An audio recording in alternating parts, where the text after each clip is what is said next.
저는 이런 레이어의 관점에서 일단은 접근해 보시는 게 좋을 것 같아요. 이 레이어라는 게 뭐냐면 가장 높은 게 어플리케이션 레이어. 그러니까 어플리케이션이라는 게 이제 뭐 우리가 거기서 띄워놓을 수 있고 우리가 실제로 띄워놓을 수 있는 그 제품이 있는 예를 들면 눈에 보이는 거 그냥. 네, 로블록스일 수도 있고 그게 뭐 위메이드에서 만든 게임들 미래 전설 같은 게임일 수도 있고 뭐 리니지일 수도 있고 그게 제페토일 수도 있고 어쨌든 실제로 우리 눈에 보이는 어떤 뭔가 그런 게임들이 가깝죠. 가상 세계일 수도 있고 요게 있는데 저는 기본적으로 투자를 볼 때 요런 게 일단 있는 것 같아요. 그러니까 각 레이어에서 독과점 하고 있는 회사들이 되게 매력적인 것 같고 각 레이어에서 춘추전국 시대면 좀 힘든 것 같아. 투자하는 입장에서 너무 그렇잖아요. 서로 경쟁하는 네, 압도적인 네. 그 강자가 한 명 있는 게 좋다. 네. 물론 소프트웨어 어플리케이션 그냥 관점에서 봤을 때는 로블록스가 가장 1위인 거는 뭐 그 누구도 부정하지 않을 거라고 생각을 하는데 네. 문제는 뭐냐면 제2의 로블록스가 언제 나올지 모르고 네. 그 다음에 로블록스 저 너무 좋아하는데 로블록스가 사실은 10대의 어떤 에너지 그 시간만을 차지하고 있지 20대 30대를 아직 못 넘어갔는데 그런 것들이 이제 좀 걱정이 되다 보니까 이게 어플리케이션 투자는 되게 난이도가 높다. 저는 그런 생각이 들더라고요. 네. 그래서 한 단계 한번 내려와 봤어요. 한 단계 내려와 보면 어떻게 되냐면 그 소프트웨어 인프라가 있는데 그래픽 인프라가 있어요. 이 그래픽 인프라라는 게 뭐냐면 인프라가 크게 세 가지가 있네요. 저기. 네, 제가 이건 임의로 세 가지로 한번 나눠봤고요. 일단 눈에 보이는 게 훨씬 더 좋아져야 되기 때문에 눈에 보이는 거 기준으로 말씀을 드리면 유니티라는 상장사가 있거든요. 네. 근데 유니티라는 회사도 있고 뭐 에픽 게임즈에서 만든 언리얼 이제 엔진이라는 그런 것도 있는데 요런 것들은 아주 단순하게 말하면 제가 3D와 관련된 어떤 어플리케이션을 개발하는 시간을 2배로 단축해 주는 거라고 생각하시면 돼요. 그냥 완전 간단하게 설명하면 그러니까 내가 원래 게임 그냥 만들면 1년 걸리는데 이런 애들의 도움을 받으면 6개월이면 만들 수 있어요. 왜냐면 얘네들이 프로그램을 대충 다 만들어 놔가지고 갖다 쓰면 되게 해놨거든요.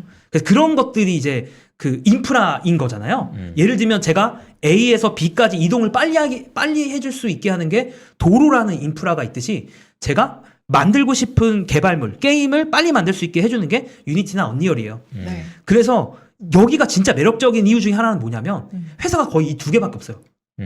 이 게임 그래픽 관련된 인프라는 이 두 개밖에 없고 물론 유니티 가격은 지금 올타임 하이예요. 참고로 그건 참고로 말씀을 드려야 될 것 같고 유니티는 지금 주가가 거의 올타임 하이급에 있고 언리얼 같은 경우는 그러니까 에픽 게임즈죠. 에픽 게임즈 같은 경우는 아직 상장을 안 했어요. 근데 여러분들이 이 회사는 상장하시면 무조건 주목을 안 하시면 안 돼요. 이거는 적어놓을게요. 네. 언리얼. 네, 언리얼은 무조건 주목을 하셔야 돼요. 왜냐면은 그러니까 이 회사가 두 개밖에 없다니까 이 그래픽 쪽에서는. 대표님, 근데 네. 그 진입하기 쉬운지 어려운지도 보는 게 중요할 것 같은데 이제 진입 장벽? 네, 두 곳밖에 없고 진입 장벽이 높은 편인가요? 네, 진입 장벽이 높은 편이에요. 이 진입 장벽이 높은 편일 수밖에 없는 게 이 개발사들이 얘네들한테 좀 중독이 된다고 해야 되나? 그러니까 왜냐면은 엔지니어를 뽑는데 언리얼을 할 줄 아는 엔지니어를 뽑아요.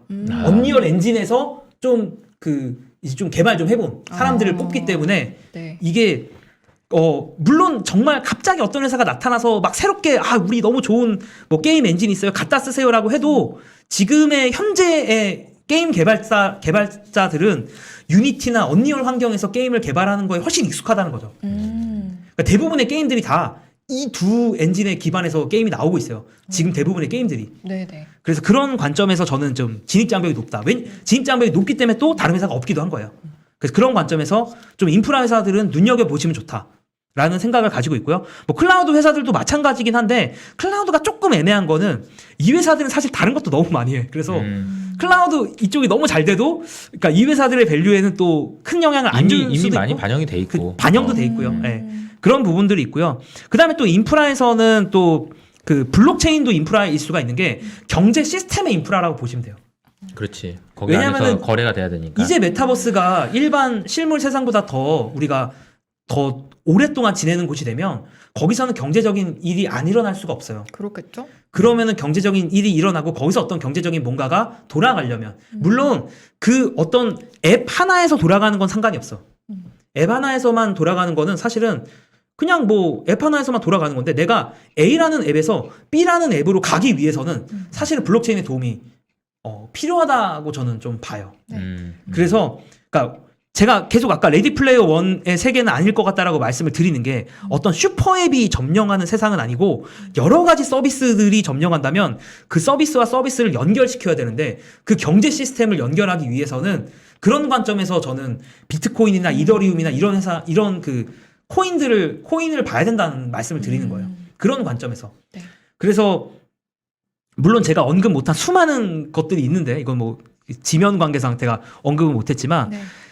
일단은 이런 관점에서 봤을 때는 비트코인만이 갖고 있는 헤게모니는 분명히 존재해요. 왜냐면은 많은 사람들이 처음으로 인정한 자산이에요. 디지털 공간에서 처음으로 인정받은 자산이 비트코인이에요. 마치 피지컬 월드에서 물리 세상에서 처음으로 사람들한테 두루 인정받은 자산이 금이듯이. 그래서 분명히 비트코인은 이제 그거에 대한 어떤 지위는 있는데 물론 이 얘기를 듣고 뭐 비트코인을 뭐 풀매수 몰빵하라 이런 게 아니고 그냥 어떤 관점에서 봐야 되는지를 그냥 저는 말씀을 좀 드리고 싶은 거고 네. 이더리움도 그런 면에서는 좀 매력적일 수 있는데 물론 이더리움 또 설명하자면 얘기가 길어지지만 이더리움은 이더리움의 자리를 호시탐탐 노리는 다른 또 프로젝트가 있기는 해요. 아, 그래요? 예, 이더리움 좀 네임 밸류는 있긴 한데 이더리움은 그냥 금만 하겠다는 게 아니라 내가 거기서 뭐 이것저것 막 하겠다는 거거든요. 사실 이더리움은 얘기하다 보면 좀 복잡하니까 제가 심플하게만 얘기하면 그런 건데 네네.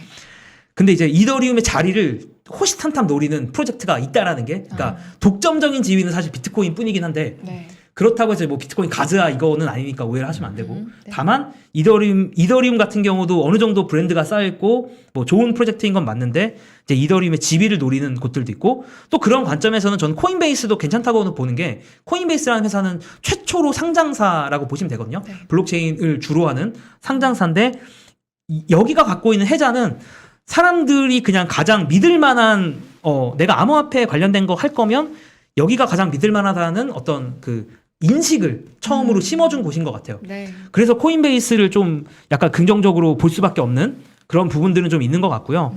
그 다음에 이제 또 애매한 부분이 저는 헤드셋, 하드웨어 뭐 헤드셋이라고 해서 이거 뭐 이렇게 끼는 거 있잖아요. 네. 이런 거를 만드는 회사들이 되게 많습니다. VR 기기라고도 하는데. 네. 오큘러스 이런 거. 그렇죠. 그래서 메타가 대표적일 거고요. 오큘러스. 페이스북. 그다음에 뭐 소니도 있고 HTC도 있고 뭐 뷰직스도 있는데 저는 솔직히 헤드셋 관련된 회사는 물론 뭐 잘 찾아서 할 수도 있겠지만 헤드셋이 진짜 좋은 게 나와서 내 주변 사람들이 다 하고 있을 때 좀 사기 시작했을 때 들어가도 늦지 않다. 헤드셋은 좀 그렇게 보고 있긴 해요. 네. 솔직히 말씀드리면 헤드셋이 갖고 있는 파괴력은 되게 높다고 생각은 하는데 다만 당장 움직일 수도 있는데 굳이 계속 지금은 사실은 되게 프로토타입에 해당하는 물건들이 많이 나오고 있다 보니까 아직은 좀 무리가 아닌가? 뭐 약간 그런 관점에서 좀 보고 있고요. 그 다음에 하드웨어 헤드셋까지 제가 말씀드렸는데 하드웨어 더 밑으로 내려가면 하드웨어 인프라에 해당하는 기업들도 있죠. 그런 게 뭐 여기 지금 써 있는 뭐 TSMC라든가 삼성전자라든가 하이닉스라든가 아니면 뭐 엔비디아를 제가 또 깜빡했는데 뭐 대부분의 칩 회사들이 이런 쪽에 있다고 보시면 돼요. 그래서 네. 여기서 뭐가 독과점이냐? 그러니까 제가 말씀드리고 싶은 거는 각각의 레이어가 있고 각 레이어는 넘나들 수는 없거든요. 보통. 그러니까 뭐 클라우드 하는 회사가 막 나 오늘부터 뭐 유니티 같은 뭐 그래픽 엔진 만들 거야 뭐 이럴 일은 좀 별로 없다고 보시면 돼요. 일반적으로. 그런 관점에서 봤을 때는 각각 레이어를 생각을 하시고 그 레이어에서 누가 독과점일까? 그 다음에 이제 밸류에이션을 들어가면 되지 않을까? 각각 회사에서. 네. 그러니까 무조건 사자 안 사자는 아닌데 저는 독과점하고 있는 회사인데 가격이 떨어져. 그러면 오히려 땡큐 하셔야 되는 것 같아요. 그래서 그런 관점에서 투자를 하시면 되지 않을까라고 저는 생각을 하고 이게 오늘의 이제 오늘은 여기까지 정도로 제가 네. 준비를 했습니다. 좋습니다. 어. 개인적으로 저도 항상 어떤 걸 투자하려고 하면 여기서 독과점을 차지하고 있는 어떤 종목, 그 회사가 어딘가를 유심히 보는 편인데 말씀해주신 이 분야에서도 그게 또 적용이 되는 부분인가 보네요. 네. 오늘 우리 매니지스트님은 이 내용 어떻게 들으셨어요? 왜요? 아니 그 댓글에서 네네. 엔비디아 없다고 이제 얘기하셨는데 엔비디아 빼먹으신 거구나. 안 넣으신 건 아니고. 그냥 인프라에. 네. 그냥 쓰고 하다 보니까? 보니까 처음에 삼전 하이닉스 쓰고 났더니 TSMC 그러니까. TSMC가 생각을 썼는데 제가 오늘 가려고 보니까 자료를 보내놓고 보니까 엔비디아 안 쓴 거야. 그래서 맞아. 참 오해가 없으시면 그러니까 참고로 제가 뭐 안 들어간 회사가 뭐 일부러 안 넣은 게 아니고 그러니까. 네. 오해 없으시면 좋겠습니다. 아니 댓글에 좀 있어서 엔비디아 아이디어가 없다 막 이런 얘기 저의 있어서. 그냥 실수예요. 참고로 실수고요. 제가 네네. 사실 넣으려고 했는데 자료를 이미 보낸 거야. 그래서 제가 안 넣은 거예요. 참고로. 그래서 네. 바로 지금 입으로 수습했잖아요. 알겠습니다. 그렇다고 수습은 합니다, 됐습니다. 여러분. 수습은 됐고요. 네네. 뭐는 신선한 시각이 아니었나 싶습니다. 저도요. 다른 어떤 그 NFT와 관련된 이야기보다도 더 흥미진진하고 더 재밌는 이야기가 아니었나 그런 생각이 좀 드네요. 맞아요. 일단 체감이 되고 또 체감만 되는 게 아니라 어떻게 투자하면 될지 접근법까지 알려주셔서 참 좋은 시간이었고 어떤 느낌이었어요, 승희님은? 그냥 지금 방금 말한 그 느낌이었는데요. 뭐 더 알고 싶은 소회가 있어요? 무섭지 않아요? 무섭지 저는 않냐고요? 뭐 두려움도 많이 그러니까 댓글창에서 많은 반응들 중에 하나가 뭐냐면 무섭다 이런 얘기들도 있거든요. 그러니까 무섭다라는 반응은 왜 무섭다고 반응하냐면 아까 뭐 10대와 20대를 이해를 못한다 이 얘기가 야 나는 50대인데 60대인데 그러면은 30대 40대도 그런데 이거는 이런 반응 그리고 저 세상에서 가는 사람들이 이해하지 못하는데 저게 맞는 것 같으면은 나는 어떻게 해야 되지? 그런 공포심. 그리고 저게 만약에 현실화돼서 우리가 가상환경에 관련된 얘기가 나오는 그런 영화처럼 그게 현실 세상이 되면 애들이 다 거기 가서 그러고만 있는 거야? 이런 두려움. 여러 가지 두려움들이 있어요. 사실 이런 게 얘기하는 게 굉장히 뭐 되게 막 장밋빛 미래 이런 건 또 아니에요. 디스토피아적인 요소들이 굉장히 많아서 이런 전망이 되게 어떻게 보면 야, 좋다. 이런 건 또 아니거든요. 근데 반드시 또 생각해 볼 필요는 있는 것 같아요. 분명히 10대, 20대들 사이에서 일어나는 일이고 매크로적인 환경에서 이런 환경이 가속화될 수 있는 그런 백그라운드가 제공이 되어 있는 상황이기 때문에 네. 이게 그냥 이러다 말고 끝나는 그런 그림은 분명히 아닌 것 같거든요. 네. 저도. 그러니까 네. 여러 가지 해석과 전망 중에 이제 우리 대표님께서 말씀하신 부분이 있겠지만 또 생각해보면 10년, 20년 전에 저희가 생각했던 것들이 또 지금 생각해보면 뭐 전혀 상상하지도 못했던 그 상상을 그럼요. 뛰어넘는 일도 네. 줄곧 일어나곤 하니까요. 또 그런 관점에서 이런 가능성도 있겠다. 이렇게 생각을 좀 해주시면 될 것 같은데 맞습니까, 대표님? 네. 딱 제가 말씀하고 싶은 걸 딱 정확하게 말씀하신 것 같아요. 네. 알겠습니다. 오늘 3부 굉장히 전 의미 있게 들었는데 대표님 좀 더 자주 나와주시면 안 됩니까? 네. 또 나오기로 바로 이제 약속을 해서요. 제가 네. 또 어떤 얘기를 또 준비를 해야 되나. 사실 전 되게 재밌게 이거를 한참 빠져가지고 제가 네. 제 채널에 관련된 영상을 한 8개인가 올렸어요. 7, 8개 올릴 그러셨어요? 정도로 계속 이거를 이게 원래는 메타버스가 한국에서 처음에 검색어가 막 그 사람들 관심이 집중됐다가 페이스북이 딱 메타를 지르면서 미국에서도 지금 메타버스로 난리예요. 네. 그래서 일본에서도 난리더라고요. 일본에서도 NFT가 난리. 관심도 일본도 진짜 난리예요? NFT가 진짜 많아요. 아까 유튜브 순위 보지 않으셨습니까? 그러니까. 일본에서 그러니까. 안 날릴 수가 깜짝 있습니다. 놀랐어요. 디지털로 먼저 가 계신 분들이 계시는데. 그렇군요. 평소보다 텐션이 좋은 것 같아요.